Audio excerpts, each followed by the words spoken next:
I was 25. I had 25, 30 employees. I was drinking about 14 cups of coffee a day, running 3 companies, and I start having like heart palpitations, like I panic, like fast beating, and I went to a cardiologist. I actually went to my father-in-law's cardiologist. He was in his 70s, so when I walked in there, like, what are you doing here? And they checked me out, and they're like, your stress is off the charts. You need to, 1, stop drinking so much coffee, but 2, you're gonna have to make a life change. You're trying to manage too much, or you're gonna have serious problems. So, it was kind of serendipitous. My release was always fishing and tying flies. That's what relaxed me. So as things started to wind down, my leases were up, and it was kind of at the top, and I kind of realized that I didn't want to be doing it anymore. Like, it wasn't what my passion was. So I just wound things down. I remember I walked in right before Christmas, and I told all my employees there's a difference between quitting and quitting while you're ahead. And, I've got a few options for you for places to go that you can hang your shingles at, but I'm dropping the mic here and doing something else before I get too old and kill myself with stress. So that's what I did. I'm Drew Chicone, and this is Tom Rowland's podcast.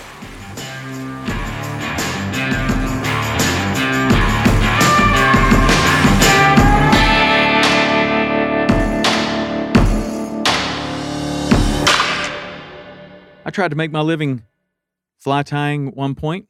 It was a short career, didn't last very long. I didn't know how to do it. And I did it only as a means to kind of avoid getting a real job. I was a guide in Jackson Hole, Wyoming, and decided to spend the winter there.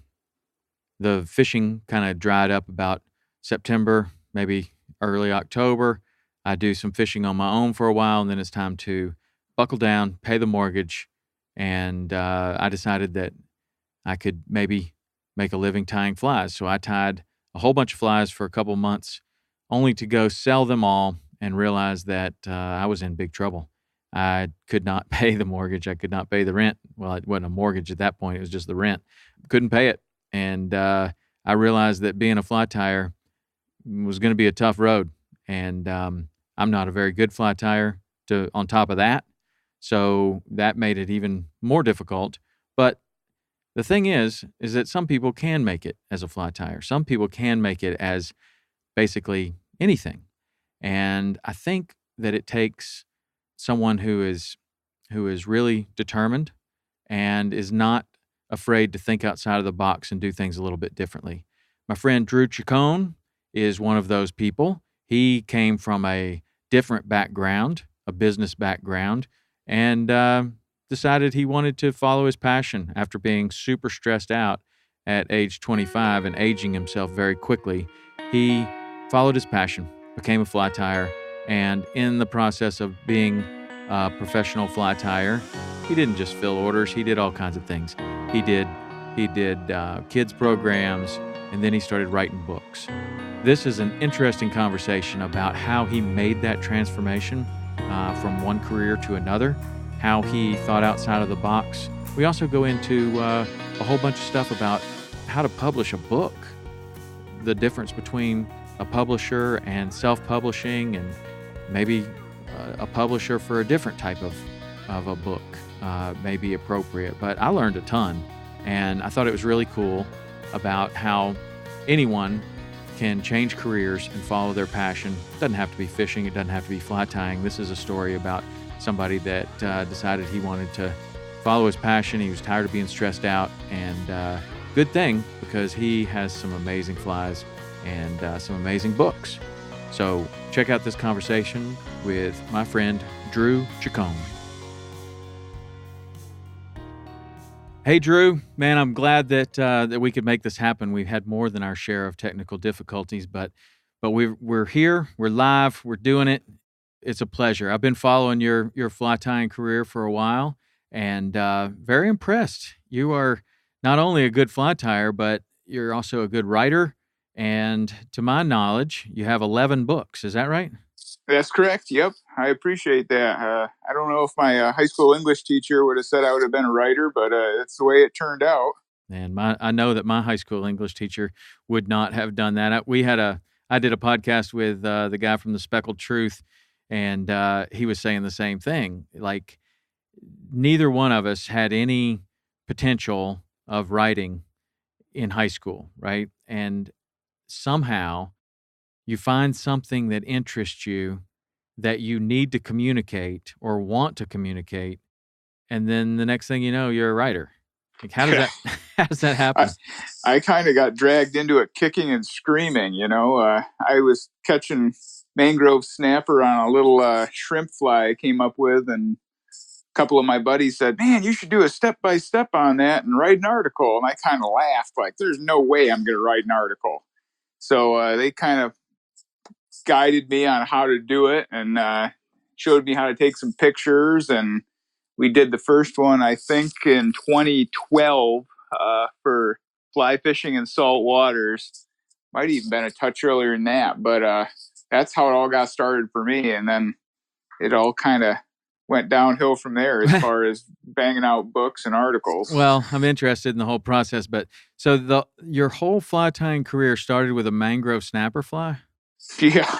What? Yeah, my disco shrimp pattern. Okay. Well, that's more than a mangrove snapper fly, if you ask me. But oh yeah, it's kind of one of those utility patterns. I mean, I tie all kinds of stuff for specific species, but I think the ones that are in my box most of the time are the flats utility patterns. A shrimp, a crab, and a kind of ubiquitous, mullet fly. My Tuscan bunny. Those are the ones that I end up using pretty much for everything. So how did you even start fly tying?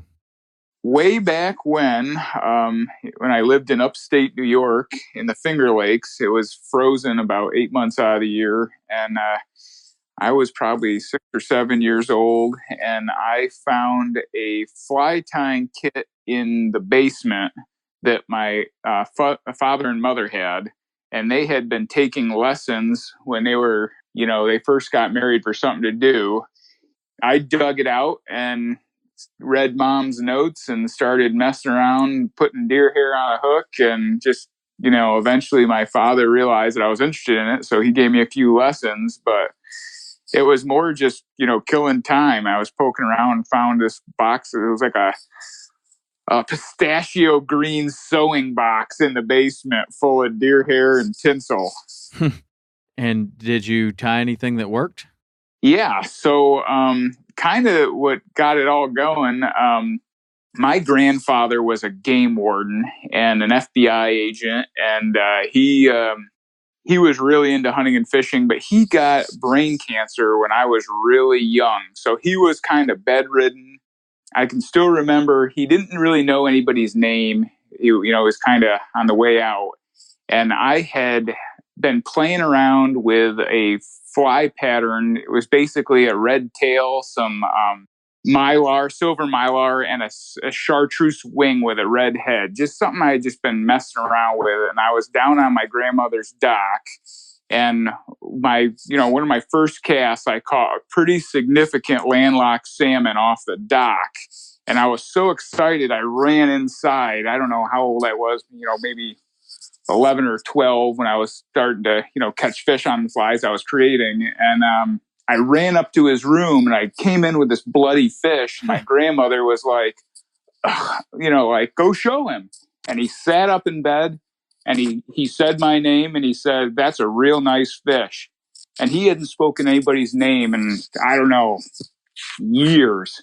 Wow. But he knew who I was. And that the fishing triggered something in his mind and it brought it all back to him. And ever since then, I've just been kind of creating flies and doing it, catching fish on them. That's an incredible story. It reminded me very much of when I went on one of my first guided trips ever. It was definitely my first guided trip. My dad took me to northern Saskatchewan, and I had never been in an environment where the sun didn't go down, right? You're way north. And so we get there, and it's like, it's maybe 11 o'clock at night, and, bunch of kids, we were like, well, let's go fishing. And my dad was wiped out, tired from all the traveling. I mean, it was a long day. So he goes on to bed. He says, if you want to go fishing, go fishing. So I make a cast. I catch a northern pike, which I had never seen before. And I did exactly the same thing you did. I ran with it in my hand all the way to the cabin where my dad was staying. And I'm like, Dad, check it out. And same kind of deal, man. Of course, your grandfather was on his last legs. My dad was just getting ready for this trip, but he was it was the same kind of thing that flashed a memory to me that I hadn't thought of in a long time. It's kind of funny how it kind of burns it into your psyche. For some reason, you just you're going to be doing it forever, like Yeah. from a young age. And for me, it was I was always fishing. My first memory is with my father sitting on a dock looking at my red Chuck Taylors. I don't know how little I was, but swinging my feet off the dock, looking down with a Zebco and a bobber. But I just all my whole childhood was just hunting and fishing. Wow. That's cool. What did you hunt up there? In the Finger Lakes, so the usual deer, small game stuff, rabbits and squirrels when we were younger, turkeys, a lot of duck hunting. I still do a lot of waterfowl hunting with that's what my father's really into. So we do an awful lot of that. And now my wife's into it, and we're trying to get Lucy into it. So, it's a family affair when we go to upstate New York. That's cool. Do you spend a lot of time up there or every summer? Yeah, I mean, the whole family's still up there. I'm from a big Italian family, so I'm like the only one that made it out of upstate New York. Everybody else is they still love it there. For me, it's way too cold, but we go up about once or twice a year, and they come down here to Florida. So yeah, once you get that Florida in your blood, the cold weather's hard to. Yeah, it's easy. I find that cold weather's nice for a short period of time, a ski trip, or a week here or there. But the thought of living, I just don't think I could go back. We've talked about, what if something happened, or could we ever go back up there with the big family? And sometimes you miss it, and then you go up for about a week, and about day 5, you're like, let's get out of here. It is way too cold. I just get achy and cranky. It's just you're not used to it. Once you acclimate to that warm weather, it's 80 or nothing. Right. Yeah. So how is it that you made your way to Florida? In 2003, I was working for a company in Cherry Hill, New Jersey, and they wanted me to come down and get the licensure for their mortgage, title, and real estate companies. So they sent me down kind of right as the boom was happening here. And that's what I did. I got all set up. Now supposed to be down in Florida as their, Florida president running their show. And when I flew back, they were like, well, we're glad you got all the licenses. We're going to actually change gears a little bit. You might be here. We might have our nephew run Florida. Well, maybe you'll be down there as a vice president or something. And I kind of laughed, sent in my resignation, and moved down full time. I was like, here's what's going to happen. I'm starting my own companies, and that's what I did. So I got here and ran a mortgage and title company for till I don't know 2007. So when the state of Florida and the rest of the world kind of blew up in the real estate industry, so that was it. Then I got into fishing full time. So what does that look like? I'm so curious always when someone makes a transition. And especially, it sounds like, were you married at this time? Yeah, my wife and I just got married. It was, you could kind of see it coming, it was just the Wild West in the mortgage, title, and real estate industry down here. And, when I started, it was wide open. We all did really well. I mean, everybody did in that industry. Everybody was moving to Florida. The prices were going up on the daily. It was just insane. And then, it got to the point where, I was 25. I had 25, 30 employees. Um, I was drinking about 14 cups of coffee a day, running 3 companies, and I start having like heart palpitations, like I like panic, like fast beating, and I went to a cardiologist. I actually went to my father-in-law's cardiologist. He was in his 70s, so when I walked in there, like, what are you doing here? Mhm. And they checked me out, and they're like, your stress is off the charts. You need to, one, stop drinking so much coffee, but two, you're gonna have to make a life change. You're trying to manage too much, or you're gonna have serious problems. So you know it was kind of serendipitous. My release was always fishing and tying flies. That's what relaxed me. So as things started to wind down, my leases were up, and it was kind of at the top, and I kind of realized that I didn't want to be doing it anymore. Like, it wasn't what my passion was. Mm-hmm. So I just wound things down. I remember I walked in right before Christmas, and I told all my employees there's a difference between quitting and quitting while you're ahead. And I've got a few options for you for places to go that you can hang your shingles at, but I'm dropping the mic here and doing something else before I get too old and kill myself with stress. So that's what I did. I talked to landlords. The leases all expired, and I just kind of walked while everything was still in the black, and I got out just in the nick of time. Wow. So did you have, obviously that seems like a tumultuous time in your life. Like you're recently married Oh and now yeah. you're making this massive change. What was it like talking to your wife about that? I mean, Well, obviously everybody's concerned about your health. she was in the industry as well. She was running the mortgage department for a construction company. And when we got married, she came over and worked for me. And, it was just kind of, okay, if we shut this down, we're both going to have to go do something else. And, she got into banking at that time, just took a job and got in, which, she's wicked smart, so it wasn't really difficult for her to go get a job. But for me, like, I don't know, like a 26-year-old CEO, right? So no one was really hiring entrepreneurs from the mortgage title industry, because it was, by 2007, the end of then, there was 50, 60 guys with the exact same resume as me. Right. So there wasn't a lot of options. And I don't know, people get spooky about entrepreneurs. They don't want to start them because they think, oh, well, we'll figure out how I make money, and then you'll start your own company. So Well, it was, that's kind of the yeah, definition of an entrepreneur. yeah. So it was tricky. And we took some time off, and we went up to North Carolina, and her parents have a house up there in Maggie Valley. And Oh yeah, Maggie. I know I Maggie Valley.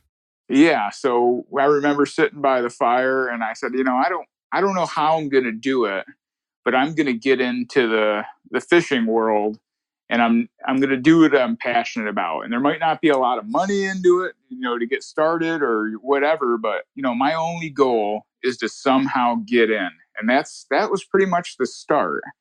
I of the, trying to figure out a way to work in the industry and make my passion a career. So when you're thinking about that, like what were your potential paths that you could have taken? Like I always love those moments of, okay, this is what I'm going to do. I'm going to follow my passion. Now, what does that look like? Like, where does that lead me? Am I going to work in a fly shop? Am I going to own a fly shop? Am I going to like guide? What does it look like at that I point? kind of laid out all the options in my head and on paper and on spreadsheets and every way possible. And I said, what, you know, it's not going to be possible for me to jump in with both feet. I'm going to have to kind of ramp up. So I figured the fastest way for me to get into the industry was to have some kind of like credibility. So I started just trying to do as much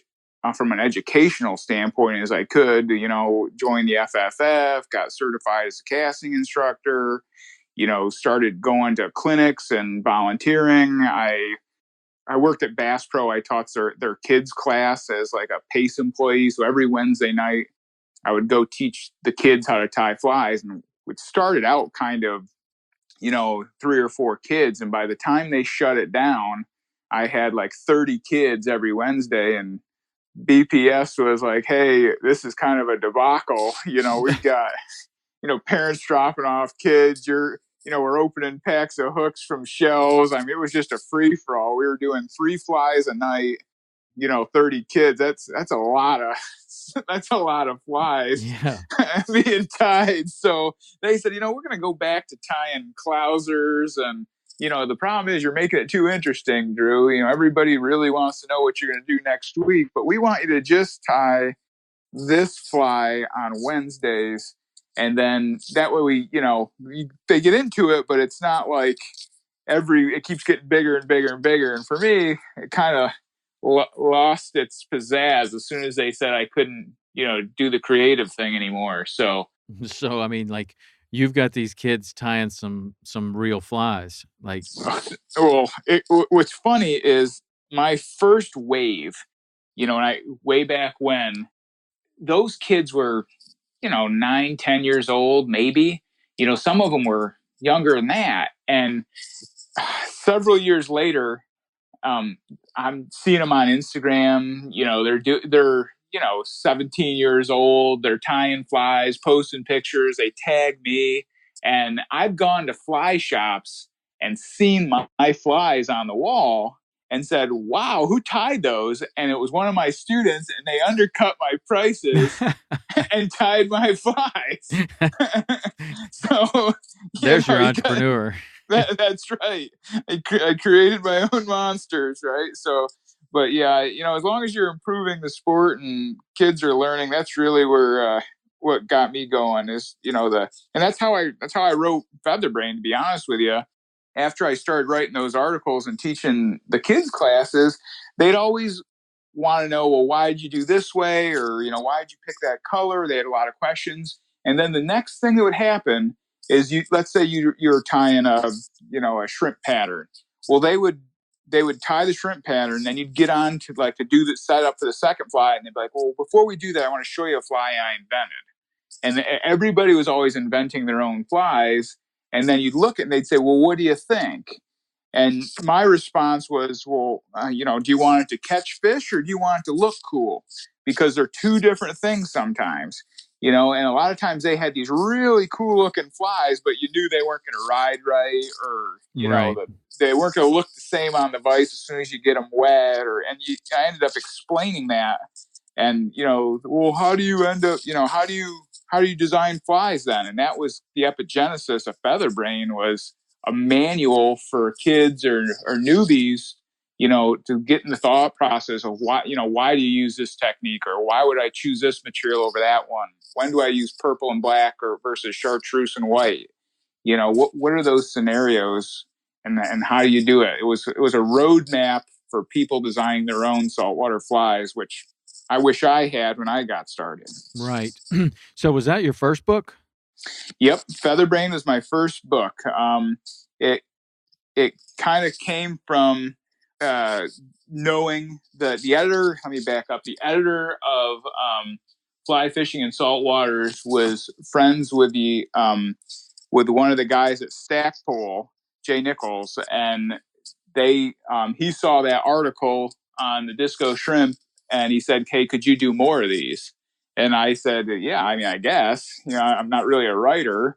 And we kind of went back and forth for a few months, and I sent him a few more, and he said, "Well, listen, if you can get 14 of these things, we'll give you a book contract." And for me, that was like winning a lottery. Wow, yeah. I never in my wildest dreams I ever think I'd be having that conversation. So now you're, this seems like a pretty interesting time of your life, because you're kind of working at Bass Pro. You got this kids thing going. You're writing these articles, and now here comes kind of a book looming in the distance. Did you want to write that book because you felt like, okay, this is what I need, like, as a launching pad, or is this what I need to be able to pay the bills? Well, it was definitely not a pay the bill. Um, I tell everybody, if you're in fly tying for anything other than the passion or the education of it, you're in it for the wrong reason, because it takes a lot of flies to pay a mortgage. Yeah. So I had a lot of other irons in the fire at the time. I did consulting for Heinz and Sara Lee, and as a supply chain logistics consultant. So technically, my first book was one I co-authored on the food service supply chain way back when, as all this was happening. But it wasn't my first book in fly tying. It was on a completely different topic, but that's another story. But yes, I was doing a lot of different things to make money and still burning the candle at both ends, trying to stay relevant and get some traction in the fishing world where my passion was. So I was always doing multiple things. I I wrote Featherbrain um, right after my wife had Lucy, and literally she'd get up in the middle of the night to feed the baby, and everybody's up then, so I would write for a couple hours every night between midnight and 2. So that's really how Featherbrain got written. Yeah, I'm always interested in the process of writing a book. So you kind of have this editor that says if you can get 14 of these type articles together, we'll give you a book contract. At that point, did you think, okay, well, I'll just write 14 of these kind of disco shrimp articles and piece it together, or did you think I can make this so much better than just 14 articles on flies? Well, basically, how do I say this? Yes, I had 14 I had to come up with, but there was so much more in my head that I wanted to put out there that I had to get the contract first. So I put together the flies I wanted to do. I shot the step by steps and I sent them over. And they said, okay, great. We understand. Here's the patterns that you want to do. What else could we add to this? So that's when I started to kind of flesh out the proposal and say, here's some other concepts. And at first, everybody I showed it to was like, you are out of your mind. Like nobody is going to read. Even my closest friends looked at like my rough draft and they said, Drew, I'm going to stop you right here. Like no one cares about the UV spectrum on fly tying materials. Like this is insanity. Like fly tyers are weird, but this is way too deep of a dive. So, and then when I wanted to put the skull on the cover of the book, they absolutely were like, no chance. That doesn't go with anything we've ever done in the past. There's no way Stackpole is going to have a book with a skull on it. So, I mean, it was it was an uphill battle, but it worked out in the end. Well, yeah, it worked out in the end, but I mean, so often, like, I think people that are super passionate about things know that if they're super passionate about it, and this is something that they would want to read, that there are other people out there, no matter, maybe not that many, but there are other people out there that feel the same way. It sounds like that's kind of what you were thinking. Were you surprised at how well that book did? Yeah. I was really surprised. It kind of, it was unique. It was nothing like that at the time. I mean, there was fly tying books, but they were all like, hey, it's Bob Clauser's book or Popovic's book, what was just his patterns, and nothing really on developing your own style or techniques or, how to do it. So once it hit, it was kind of, I don't want to say cultish, but it was really weird. People were reaching out to me saying, I never thought about it, these ways, or dyeing feathers with Kool-Aid. That's so cool, and I really got a lot of positive feedback from that book, and that kind of fueled the fire to keep going, because it took me to finalize that book. I said, there's no way I'm ever writing another book. I was like, mic drop, game over. I did a book. That's going to be it for Drew. And then a couple of years went by and kind of I got the itch again. Really? What is it? I mean, what does it take to kind of get the itch? It's almost like, I guess, it happens to women all the time. They have a baby Well, and there's you a would big think difference between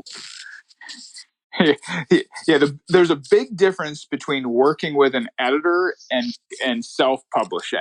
Well, I was going to ask you For about me, that. I'm glad you brought that up because I really want to know, like, with the internet and everything that's gone on, I'm sure this landscape has really changed, and that's on my list of things that I wanted to talk to you about. But sure. So, as I kind of mentioned before, in a previous lifetime, as I was getting into the industry, I worked as a supply chain consultant, and my partner and I were working on a book for people in the industry to kind of explain it. And he had written a book in the past and had an editor and a publisher and all that jazz. And he said, you know what, we need to learn more about self-publishing. And, this was back in 2010, probably. So I did an awful lot of research. And, it's funny how the planets line up for you. But I had all that information and research in my hip pocket that I'd already done for him. It's how we went through Amazon.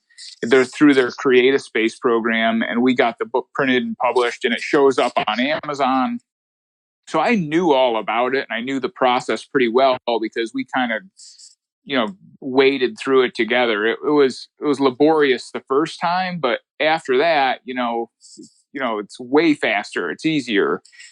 So I knew that. And after I did Featherbrain, I said, I love the way this looks. I love the distribution, but what I don't love is having a boss.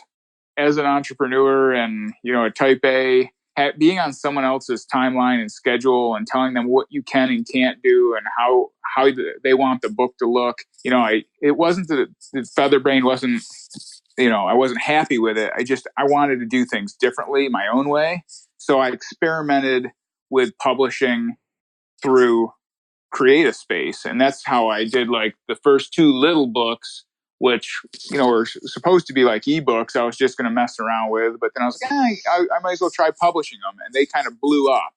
So then I really got into refining the look and style of those books and doing them as ebooks and soft covers on Amazon. what does it look like in terms of the money? You get a book contract through a publisher. They're doing a lot of the work. They're handling a lot of the distribution. They're getting it sourced and printed and all that stuff. Versus, I mean, how many do you have to sell on that model? And I how can many do tell you you, have to sell on the self-publishing model to make the same amount of money? let's say your book sells for $25 and you're a first timer and you go through a publisher.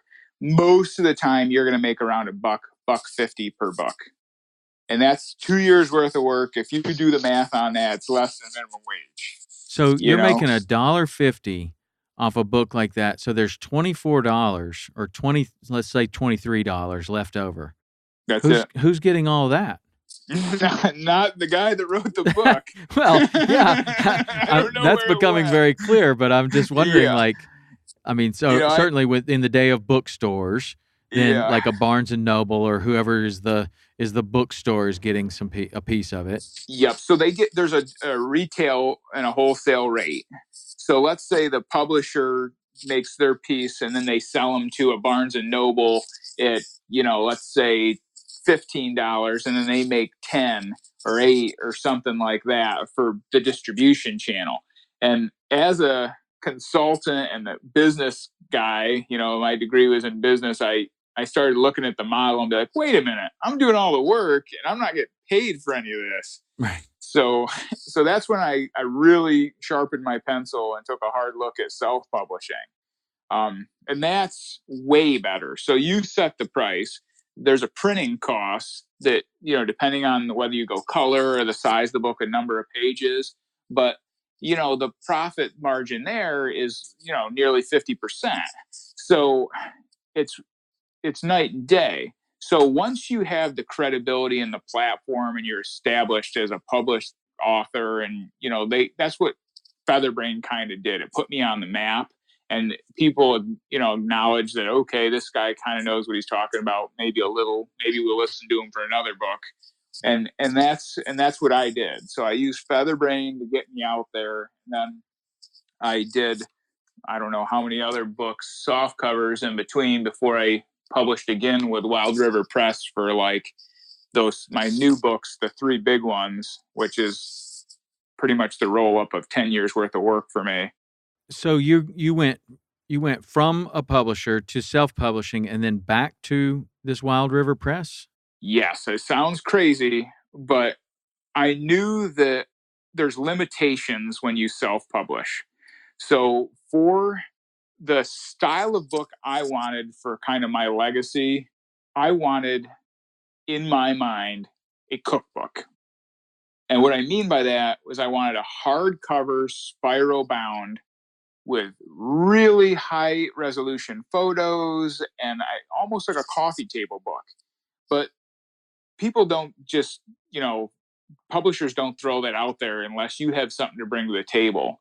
So I have, I've been doing my newsletter for, I don't know, 81 months now. I don't know what that turns out to, but Wow. so I have these, 80 plus step by steps written and, in kind of, my vault.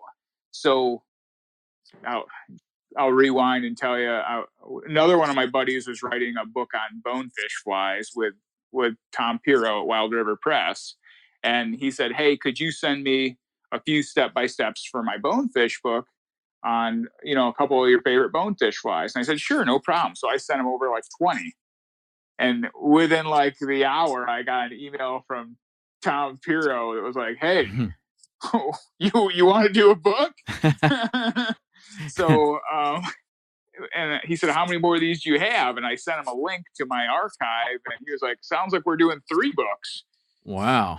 So that's how that all happened. And I said the only way I want to work with a publisher again, because I really don't like having the monkey on my back, is if we do it the exact way I want. And the way I visualize it in my mind is like a 3-book epic tome, if you will, for everything bonefish, tarpon, permit, plus all my techniques, plus all these other weirdo things that I've been thinking about. But I want it spiral bound, I want it hardcover, and I want to use photos from my friends, that are, fantastic photographers that are way better than me. So, Klug gave me all kinds of stuff for the title pages. So, and that's what it was. It was exactly the way I want it. Tom really did it upright, and the books turned out great. And that's why I went back to a publisher, because it was really such a large volume of work that I wanted. I wanted that design piece and everything to really come together. I knew it was probably above my pay grade to put something like that together. Really? Seems like with when you gain more and more experience that would just be a matter of, I mean, I don't know that much about it, but it just seems like, in the age of the internet, let's just take websites, for example. It was hard to build a website at one point. Then WordPress comes out, it becomes a little bit easier. Then like Squarespace comes out, it becomes super easy. Now basically anybody can create anything they want to without much training and without much experience. I would just think that the self-publishing book world would be very similar to that. It is, but there's a line of demarcation, or a line in the sand, if you will, where it stops, right? So like you can do paperbacks, you can upload your own photos to a certain resolution, you can pick glossy or matte, you can pick 8.5 by 11 or whatever, but you're still fitting into a box. And none of those boxes were hardcover spiral bound, Gotcha. 250 pages a piece. So, with double page layouts, and I really wanted a graphic designer to help me with the style of the book to, make it look more finished. Not that my other books aren't pretty, but they're very focused on the flies themselves, like really big pictures, 1 picture per page.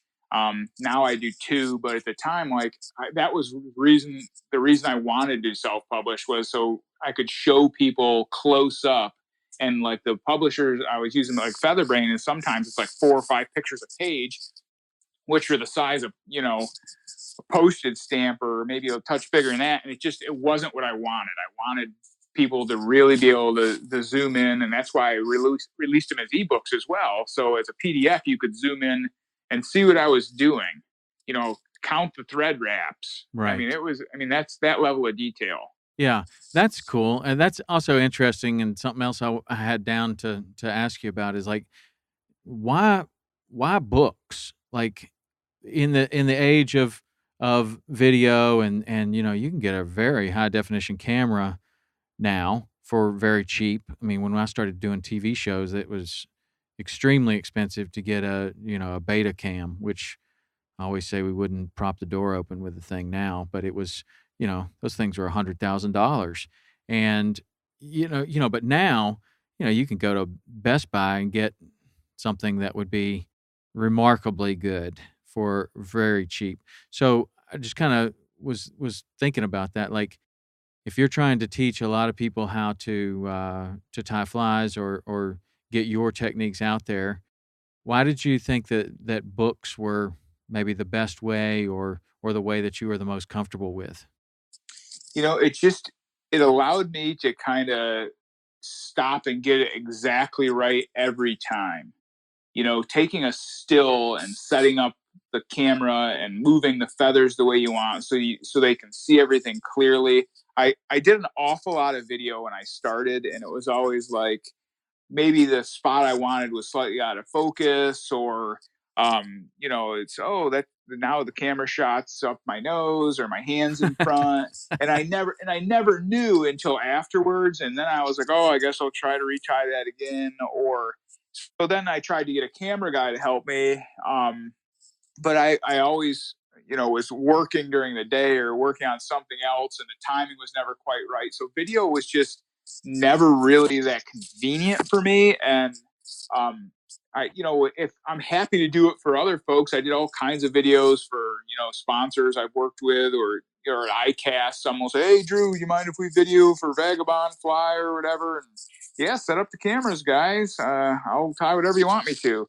But I guess I wasn't really happy with my level of quality on the videos, and I didn't want to put out stuff that was subpar for me. Yeah. Well, there are certain things that are timeless, and you mentioned a cookbook. Like, I think a cookbook is a great example. I have me and my wife, mostly her cookbooks, but if we're gonna cook something, you have it on the counter, like you're talking about with Yeah, spiral bound and it's open to the page, and you can just go back and forth.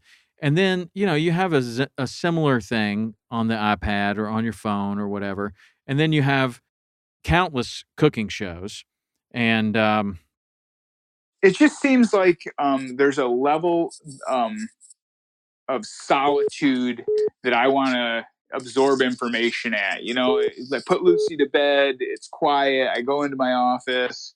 I don't want to be on. I might put on some music or something. But I want the book. Like, I want to sit down and look at it, and be able to go back. Oh, let me see what they did here, and go. When I'm trying to learn something, I want to be able to pan back and forth. And being on the computer, like if you're looking at screens all day, I just I never want to consume information from the screen. yeah. I go to my books. I have a collection of fly tying books that were my dad's, and I just those are the ones that's my happy place. When you pull out the book, Dick Brown's got some amazing pattern books, and Yeah. sometimes if I just want to relax, I'll just open those up and kind of just leaf through those. Well, you're right. Like, I used to pore over Randall Kaufman's book, Tying Dry Flies, Nymph Tying Manual, his Bonefish book. I used to just pore over those books, and he would have like, an inset in there of every single fly that he tied, and they were all in color. And I'm just making these lists. Okay, I need 2 dozen of those, and I need 15 dozen of those, and I'm going to tie all these flies, and I'm getting my materials list together. It just seems like the book is the way to go for the fly tyer. I mean, of course, a video, like for a beginning fly tyer or whatever, to really understand, or if you're doing some kind of really innovative technique that you've created or something like that, maybe video plays better. But I'm with you. I think I think it's interesting. I think there's a place for books in certain things that will never go away. Like fly I tying feel, is one of those, I believe. yeah, I just feel like, there's so much information online. Like if you go to YouTube and Google fly tying or, search fly tying, there's a lot of information there, but not all of it's right. You know, or in my mind, the way to do things. I mean, I guess there's a lot of ways to do it, but anybody can do a YouTube video on how to tie a specific pattern, and it might not be the way that the designer originally did it, or the techniques are different or whatever. And it's just a lot to process. Yeah. Is this the way to do it? This kid's 12 years old and doing it, and the flies look great, but I don't know. It wasn't my medium. Yeah. Well, the books are, like I say, I mean, I'm fond of the books. I just wanted to ask that question because Sure. there's certainly, plenty of opportunity to do it other ways. Video, YouTube being one of them.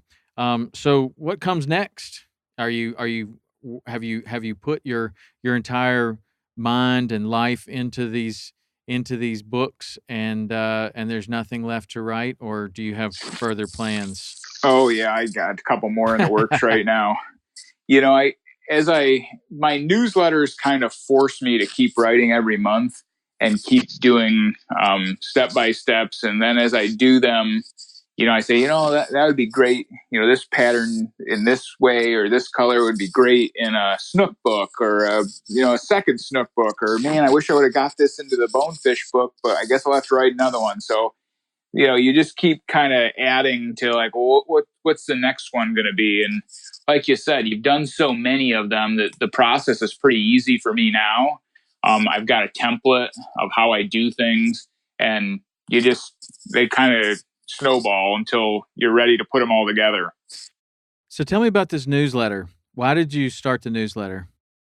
I think I started it. I don't know. The first one was maybe 2000 and I can't even remember. I'll have to go back, but 81 months ago. yeah, I did it to kind of share information because the newsletter wasn't all about my flies. It was about other people. I started much like your podcast, but I was interviewing people on their patterns. Why did you tie this technique, or why did you use these materials? Why is this fly effective? Has the pattern changed? And that was kind of the model for it all. And any other interesting stuff that was happening, a BTT meeting or a new material I found, or it's just something to get it out there. It started with 8 people. Yeah. I wrote my first one and put it out there, and I did it through MailChimp or whatever. And I just said, oh, here it is, if anybody's interested. And, 81 months later, still doing them. I haven't missed one yet. My wife always asks me, how long are you going to do them for?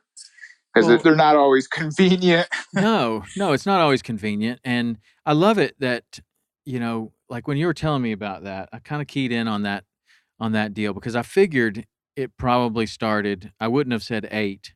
I would have said 50, maybe. Might have started with 50 people. And then you keep doing this newsletter probably did you have any kind of economic goal? Any way that you ever thought that this thing would turn into money?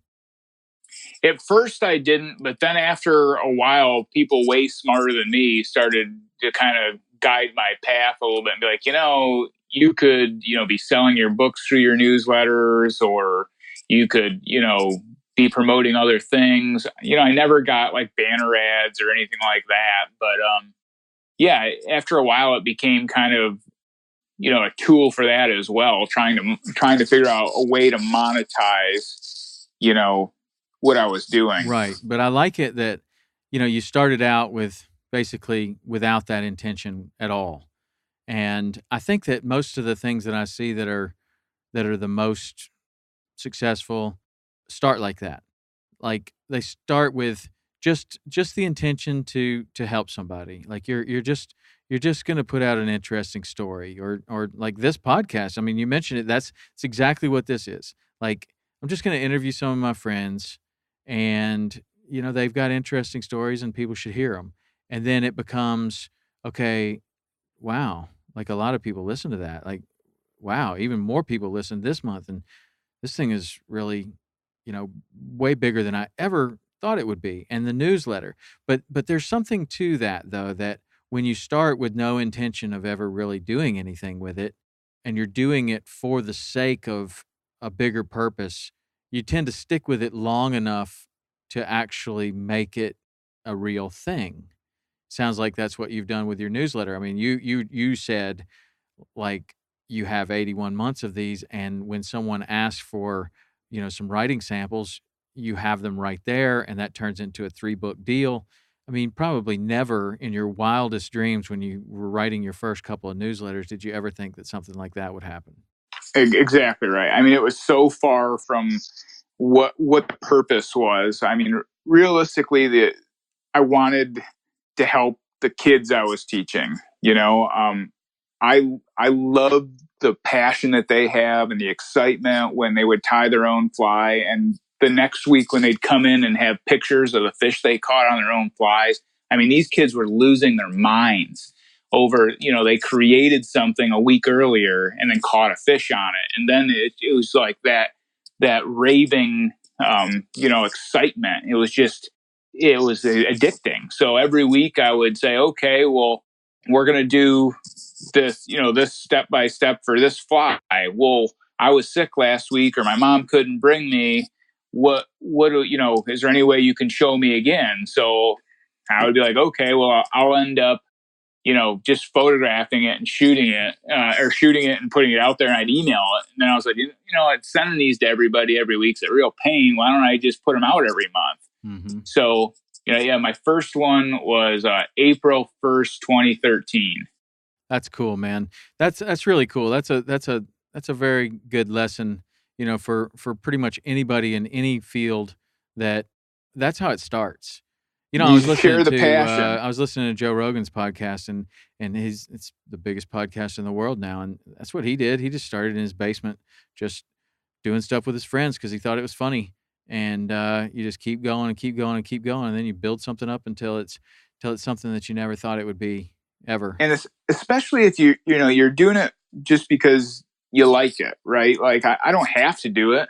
It's time consuming. It takes a lot of effort, but I like doing it because I like the feedback I get, and I feel like I'm sharing the information. I mean, for so long, fly tying was this shrouded secret, this craft, especially saltwater fly tying, like the Keys guides and the flies they use. And there was no like step-by-steps anywhere for the Bowers crab for years. Finally, I was like, forget it. I'm just going to write one myself. And I, tried to find Will Bauer, and, he had passed away, but like, it's that kind of like, let's get this out there. Everybody knows what this fly is, but no one knows how to tie it.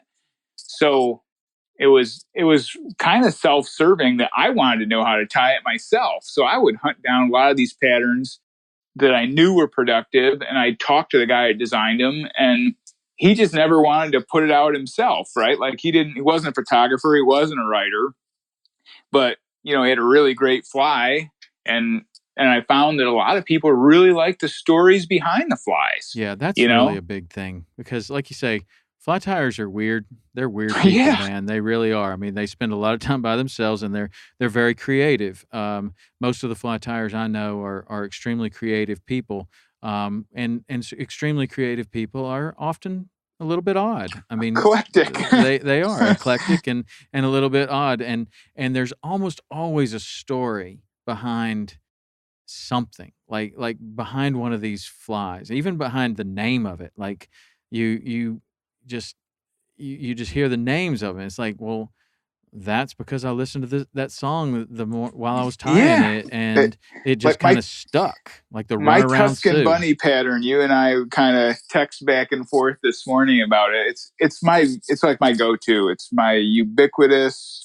Everything eats it. If there's one utility pattern, it's the Tuscan bunny. And it took me years to tweak that thing. But the turning point, I was out to dinner with my wife and I watched this guy hand cut pasta. Mm-hmm. And I was, it's something lit in my brain about running foam through a pasta cutter, because then I could incrementally adjust the sink rate of the fly. Where if I used deer hair or if I used a chunk piece of foam, sometimes the fly would get saturated and sink, sometimes it wouldn't. And I wanted a way to tighten the screws to make that thing ride just underneath the water, like a finger mullet or a whitebait that was kind of skirting the surface and pushing that little V wake. Mm-hmm. And I wanted to be able to adjust it with different hooks. So by using foam cut into strips, you could spin it, but you could also say, you know what, for a size 2 hook, I'm going to use 12 pieces of foam, but for a size 1, I'm going to use 10, and I'm going to get the same result. So it was scalable. Right. And that's why Tuscan Bunny, we were at this Tuscan restaurant, and I literally said, we have to go home right now. My wife thought I was out of my mind. Ruined her night. Yeah, as soon as I saw that guy cut that pasta, I was like, we are gone. I grabbed her pasta cutter. And that's amazing, because I looked at that and I thought, well, that is a great idea. That's somebody that spun a lot of deer hair and thought, this isn't the best material for this, because I used to use these, what we called a frog, and it didn't look like a frog. It was just like a tarpon fly, but it was just a spun deer hair thing. And you would need it to sit up enough to where it would push a wake. If it was all the way up, it was even better. But if it was too far up, then the tarpon blows it out of the water when they come to eat it. And it was very exciting. But there's a sweet spot on those bugs, though, right? Right, a level of saturation that was like the money. Yeah. And so I saw, and so like I used to use the gurgler a lot, but the first gurglers came with, feather tails. And they were so lightweight that a tarpon would just blow it right out of the water. It would just push it forward. Yeah, when they came up, that wake off their head, like same with redfish, they can't eat it. And so then it was very exciting and really cool and stuff. But so I started tying a longer rabbit tail and a rabbit body on those, hoping that would hold the water enough to where you could actually get them, you could make contact with one of these fish. But still, I was always having trouble with, okay, now it's pulling it down too much, and the foam's not, doing right, and it wants to spin in the air and all this other stuff. And so you're constantly screwing around with these patterns. And when I saw the way that you had done that Tuscan Bunny, I was like, that is genius, because if you wanted it to float more, you just put more of it on there. If you want it to float less, you just trim it back a little bit, or use more rabbit or whatever. But it was just like this epiphany that I had of seeing that, going, dang, man, how did I overlook that? I mean, I don't consider myself a fly tyer, only out of necessity. Like, you come home and you're like, I saw this crab get eaten, and I need something that looks like that. And you go to the vise. Yeah. It had pink spots. We need something pink. Yeah, and I need it to act like this. And usually it's a failure for the first few, until you kind of dial it in a little bit, or find another fly that maybe you can, like, I would be like, okay, well, that fly looks great, but if I had this head, design on that fly, then it would be great. And I think that's how, like, the merkin becomes the toad, becomes all these other things, because people, actual people that are out there fishing are looking at them going, okay, that's cool. Or like the merkin, for example, you throw it over there to a permit and a tarpon swimming by, and you're like, well, I don't want to catch that right now because there's more permit coming. So you pull that merkin like you're going to false cast it or pick it up out of the water, and the tarpon rushes over there like nothing you've ever seen. Like he's been waiting for that thing for 50 years, and he eats it. And you're like, well, I think maybe I need to tie some flies that look like merkins. Yeah. And it's funny how many times a fly evolution happens when you're trying to fix a problem or there's a happy accident. Yeah. And my disco shrimp, we talked about earlier, the reason that sequin's on there and is the gurglers, which piece of foam with a lip facing up, mangrove snappers can't eat it most of the time, because when they come out, they all rush at once, and that little wake of the whole school coming pushes the fly out beyond their comfort zone, and they all go back underneath the bushes. Right. So the sequin is like holding a kickboard up in the pool. It won't allow it to move. Good idea. That's awesome. Yeah, that's amazing. Just problem solving. That's it. Well, that's the thing. And once you finally get one, it's amazing how it can just achieve like worldwide, underground, hand to hand kind of, like somebody just passes this on and passes it on and passes it on, and all of a sudden you've got like a full on pattern, a worldwide pattern. Yeah, I mean, I can't tell you how many times I've enlisted the help of my buddies that are, boots on the ground, guys that are fishing every day, guides, and you say, I'm going to send you a bag of flies, fish these, and give me your honest opinion. What can we do? What can we tighten? What can we change to make it better? And those are your eyes and ears. You can always tell the difference between a tyer that ties flies that look great for magazines and on the wall, and guys that tie flies to catch fish. Yeah. There's a big difference. Well, not always, I mean, there are a lot of artistic people in both. In both realms, but the guy that's out there catching fish with them, usually their flies are more durable. They're tied with different materials that are, it's not a one fish fly, because that guy, he just worked 12 hours. He doesn't want to sit at the vise all day. He wants a fly that's going to work today and tomorrow, the next day, and one fly might catch, 6 or 8 fish. And it doesn't take him 40 minutes to tie it. Right. And it also doesn't foul. That's the key for saltwater. If anybody's out there that ties flies, the fouling fly is just that's the worst thing in the world. But that's your world, man. You're the one that is all good at that. There's a whole chapter in Featherbrain about fixing flies that foul. Really, fixing them. Yeah, fixing flies, chapter 3. I just fix them by throwing them in the trash can. Sometimes dozens at a time, if they foul, because there's nothing worse than you finally do everything right, or you finally get a client on something. That's the worst. He finally does everything right. The boat is in the right position. The wind's the right way. The fish is acting the right way. The cast actually lands near where it should.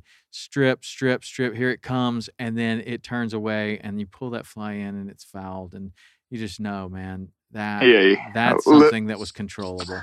A little piece of you dies as a fly tyer when that happens.